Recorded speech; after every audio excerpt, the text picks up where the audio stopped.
Listening instructions. The listening test is about 30 minutes long and audio will be played once. There are 4 parts to the listening test. You will be given 10 minutes after the completion of the test to transfer answers to an answer sheet. Each part contains 10 questions with a total of 40 questions. Section 1. You will hear a telephone conversation between a teacher from the Arts Centre and a female student's father about her art courses. First, you have some time to look at questions 1 to 3.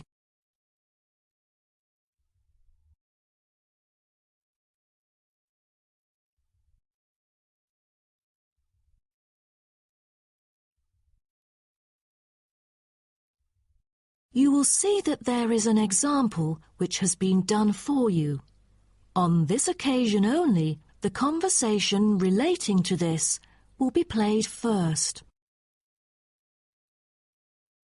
Good afternoon. May I speak to Emma's parent? Afternoon. I'm her father. Who am I speaking to? This is Emma's teacher, Jane Carson, calling from the Arts Centre. I'm just calling to talk about her drama class at the centre. Oh, thank you for calling. How's Emma doing in drama class? You know, she just transferred here last month, unlike the others in her class who have been taking the course the whole semester since June. So I'm a bit worried that she might not fit in so well. The father says his daughter Emma has been taking the course since last month, so C has been circled as the answer. Now we shall begin. You should answer the questions as you listen, because you will not hear the recording a second time.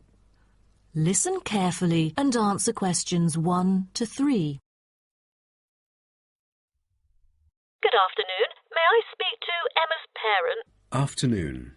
I'm her father. Who am I speaking to? This is Emma's teacher, Jane Carson, calling from the Arts Centre. I'm just calling to talk about her drama class at the centre. Oh, thank you for calling. How's Emma doing in drama class? You know, she just transferred here last month, unlike the others in her class who have been taking the course the whole semester since June. So I'm a bit worried that she might not fit in so well. There's no need to worry. She exhibits a strong performance in her drama class. Is that so? Yes, she didn't adapt to the new environment as quickly as I originally expected, and seemed a bit shy at first, but a few days later she made a couple of friends and became more talkative and also more involved in class. Emma really is a role model for others because she has always been an active participant during class. She voices her own ideas and is very creative. I didn't expect that, but I can tell that she really enjoys the course because she's been talking about it at home frequently these past few weeks. That's great to hear. Interest is always the best teacher. I also have to inform you that there's been an adjustment in the timetable of the drama class next term. Why is that? It's not that the music room that we currently use isn't available. As there are too many enrolling for the coming semester, increased class size means that space is limited to house the whole class. Also, the new classroom we use is not available during the current time frame, so I'm afraid we have to change the time for it. I see.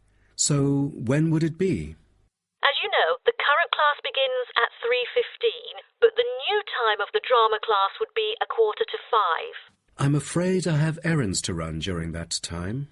On the other campus, the class still begins at 3:15, but for the campus Emma goes to, it is the only time available for drama class. Oh, I see. I have to make adjustments to my course schedule then. No problem. Before you hear the rest of the conversation, you have some time to look at questions 4 to 10.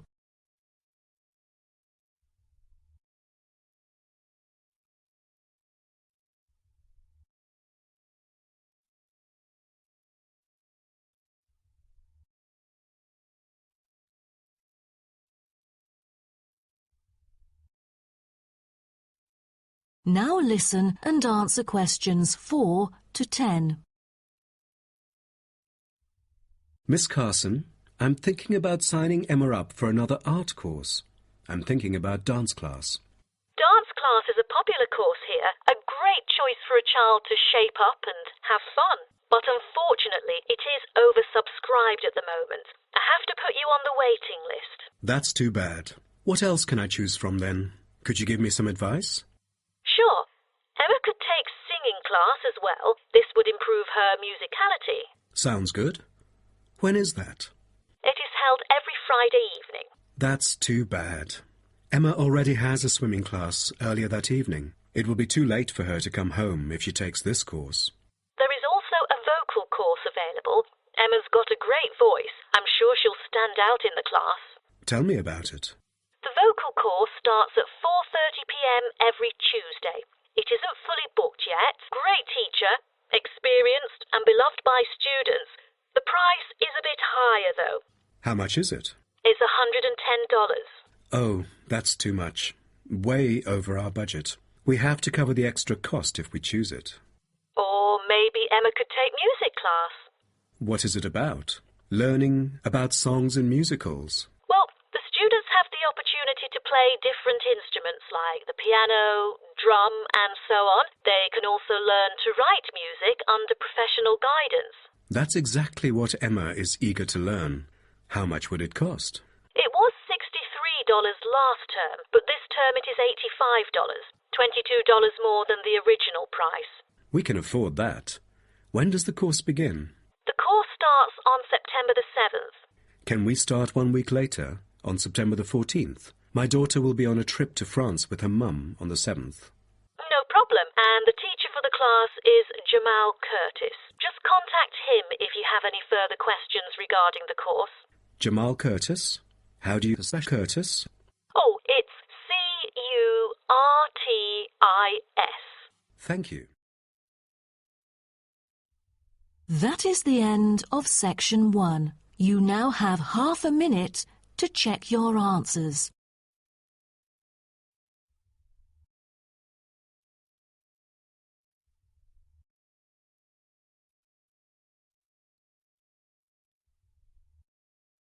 Section Now 2. turn to section You'll hear a coordinator for the annual ski and snowboard exhibition talking to the audience about some practical information for the whole event. First, you have some time to look at questions 11 to 15.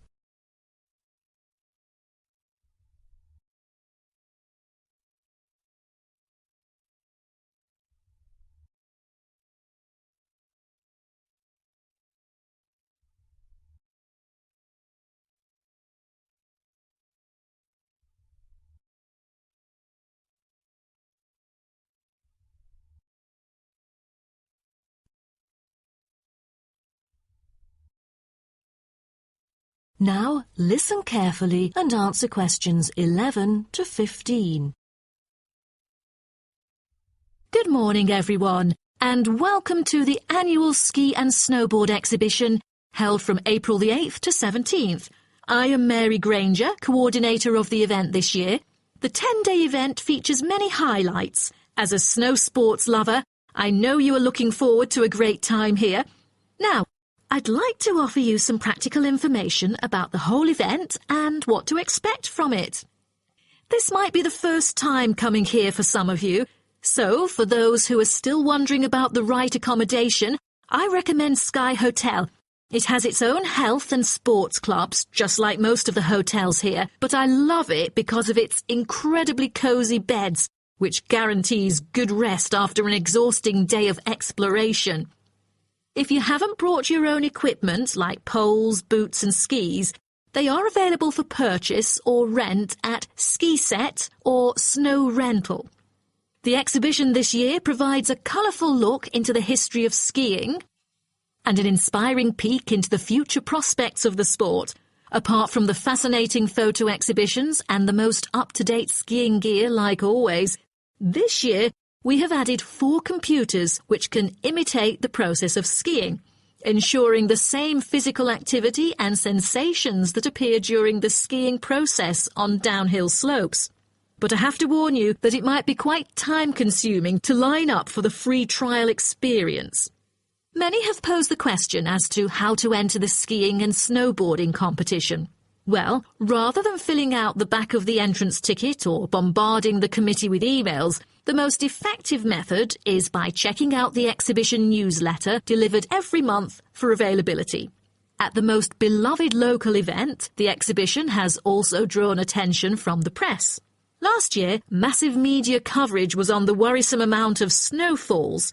In order to avoid the same predicament, several artificial skiing slopes have been built. With more participants this year, we have lowered the entrance fee, which has been widely reported to local newspapers. A bonus for our participants is the ski programme. It offers a wide variety of lessons and sessions with qualified instructors, ensuring that all ages and abilities are catered to, from the first-timers to seasoned amateurs. I strongly advise you to sign up for the programme, as it is offering an unprecedented 30% discount. That's mainly because we are cooperating with the programme organiser, who promises affordable prices only for the participants of the festival this year. Before you hear the rest of the talk, you have some time to look at questions 16 to 20.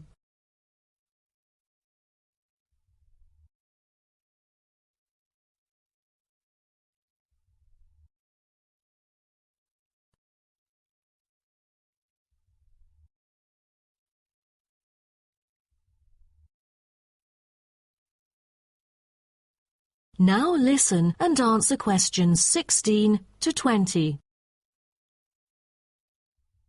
Now, I would like to introduce you to the list of presentations during the following week so that you can better plan your schedule. The first presenter, Simon, is one of our best ski instructors. As an experienced instructor, he will inform you about the dangers that face skiers and snowboarders. Accidents happen mostly to those who are careless or ignorant. Good risk management involves considering both the probability and consequences of an accident.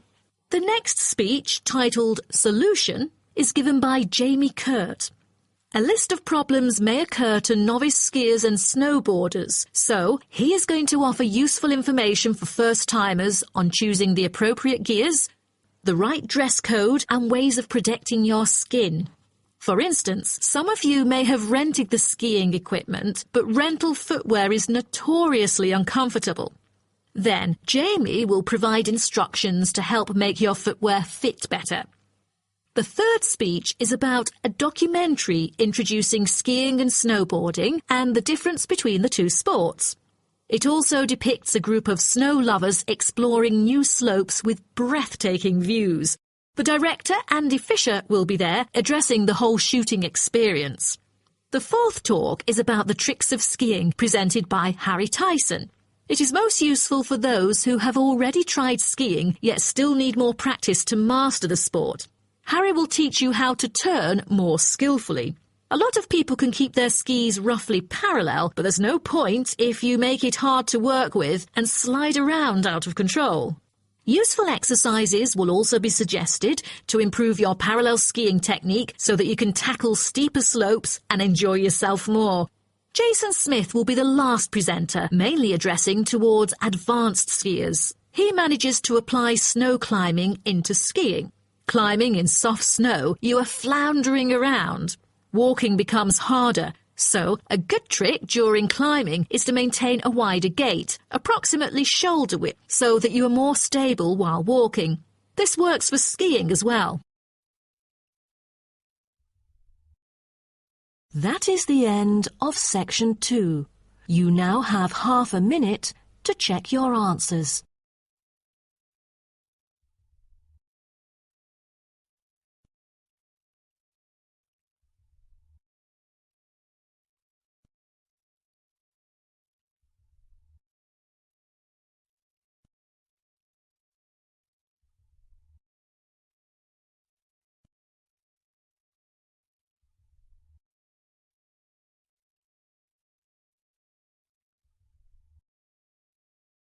Section 3. Turn to section 3. You will hear a student called Jerry discussing a pedagogy course with his tutor.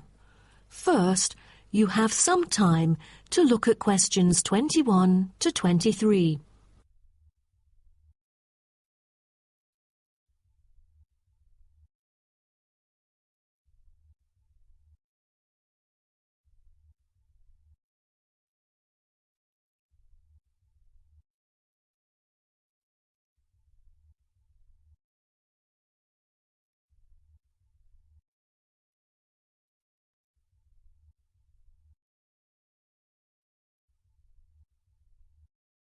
Now, listen carefully and answer questions 21 to 23. Jerry, how did it go with preparing your lessons? Is there anything you would like to discuss? Well, this is actually the first time that I have ever taught in an elementary classroom. After 8 years of learning pedagogy, I want to practice what I've learned in an instructive manner.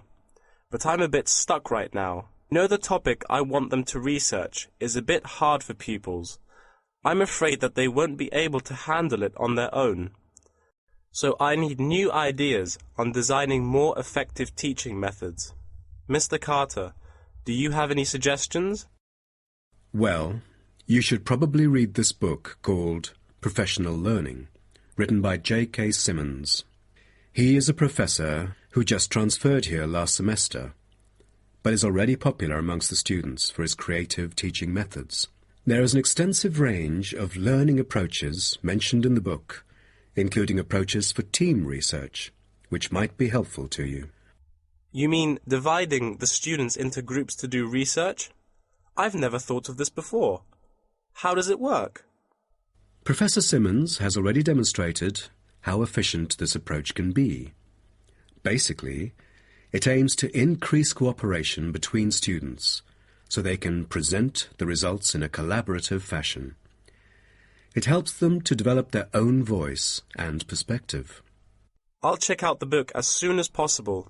It seems I can borrow some of the essential concepts and work them into my course design. Before you hear the rest of the talk, you have some time to look at questions 24 to 30.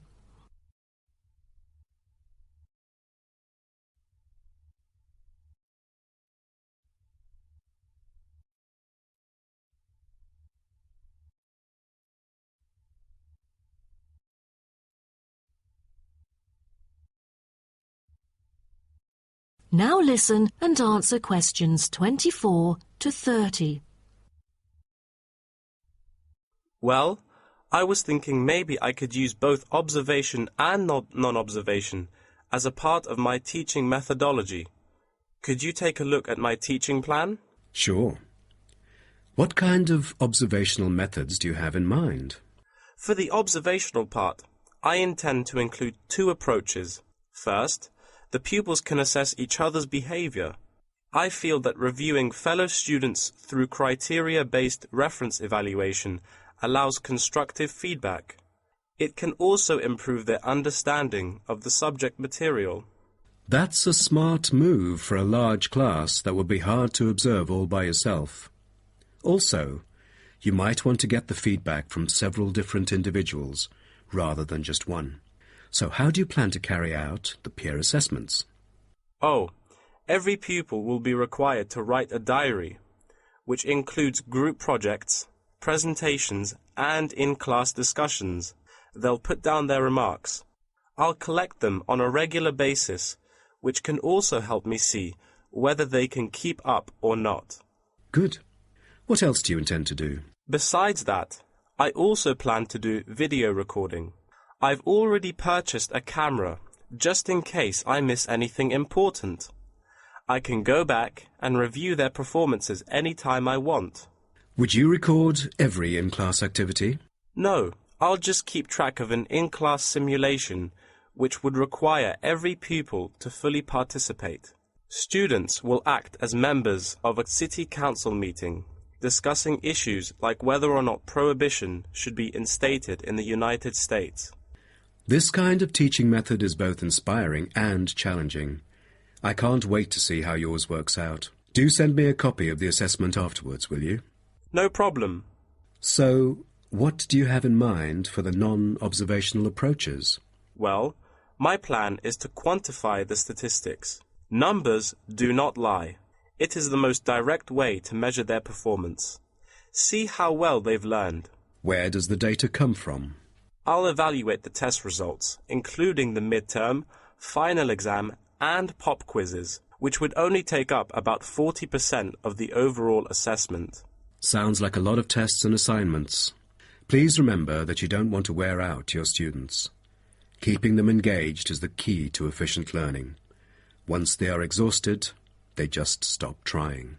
Oh, I haven't thought about that. You are right. I don't want to frighten them with tons of assignments and exams. I'll make note of that.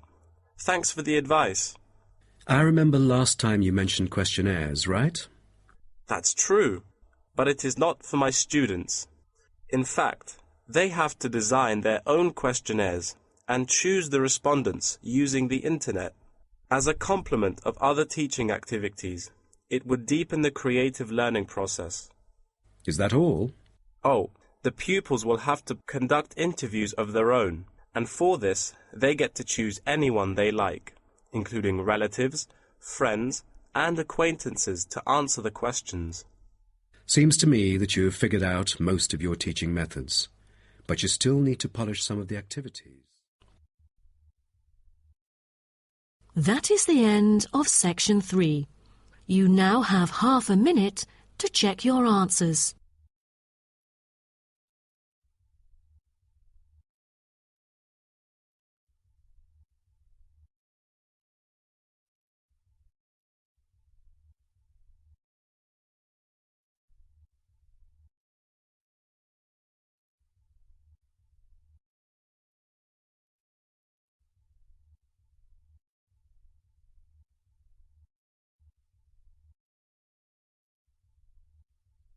Section Now 4. turn to section. You will hear part of a lecture about urban migration.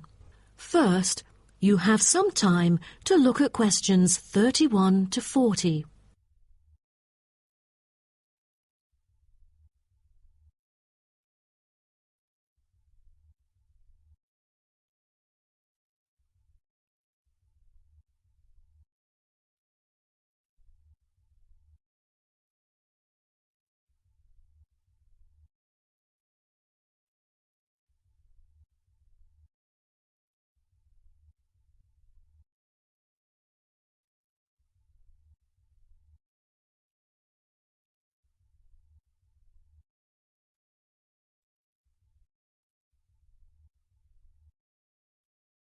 Now, listen carefully and answer questions 31 to 40.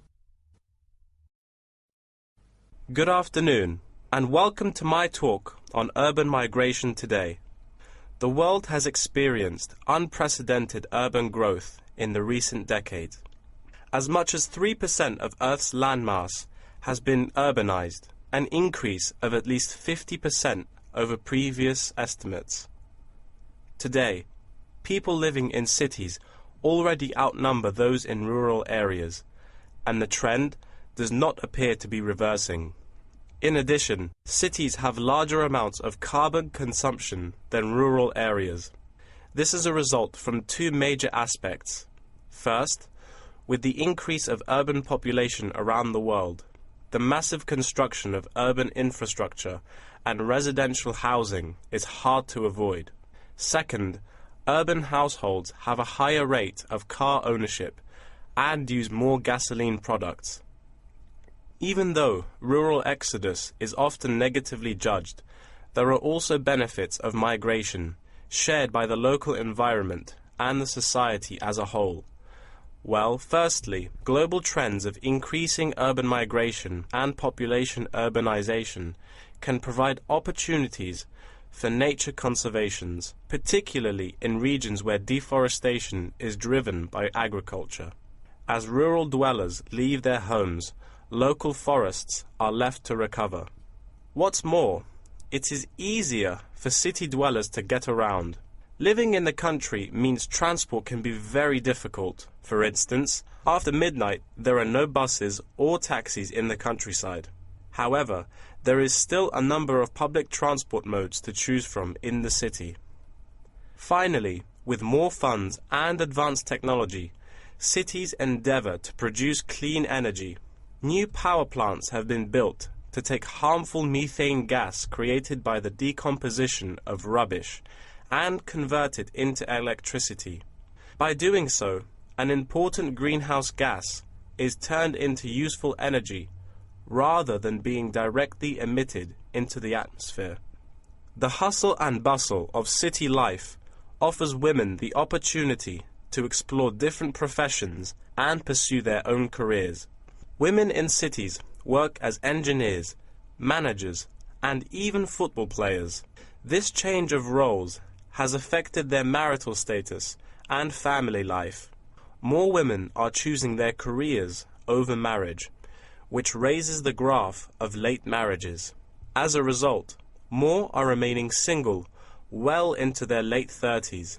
They want to be independent and earn money on their own. It is also easier for them to get a promotion while working in the city. Women are slowly achieving wider participation at work, while in rural areas the mindset is still very conservative.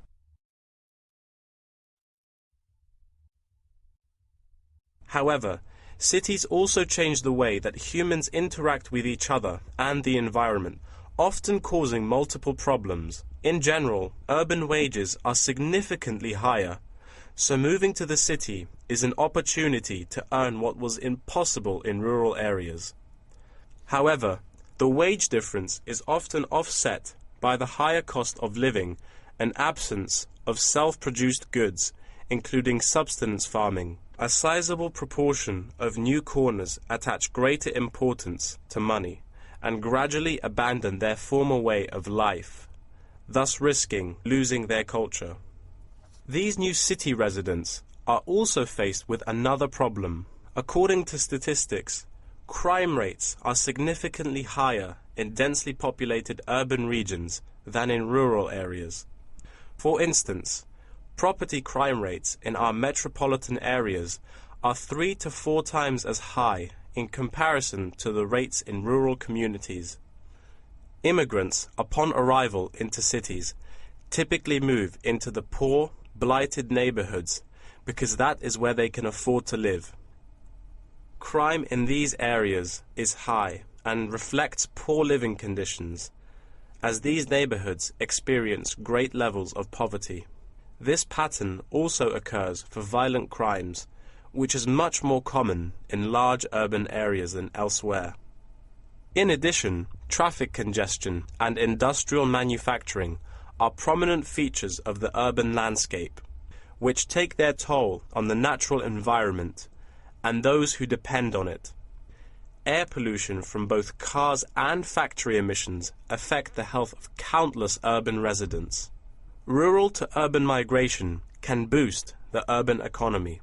With a better economy, cities provide their residents with better welfare, but the concentration of services and facilities such as education, health, and technology in urban areas inevitably contributes to greater energy consumption. Another problem with life in the city is traffic congestion. It makes people late to work and thus stresses us out before we even get there. Deliveries can't arrive on time, gas costs money. The quality of life of those commuters starts to decline. What's worse is that if congestion makes it harder to match the right workers to the best jobs, it is economically inefficient as well.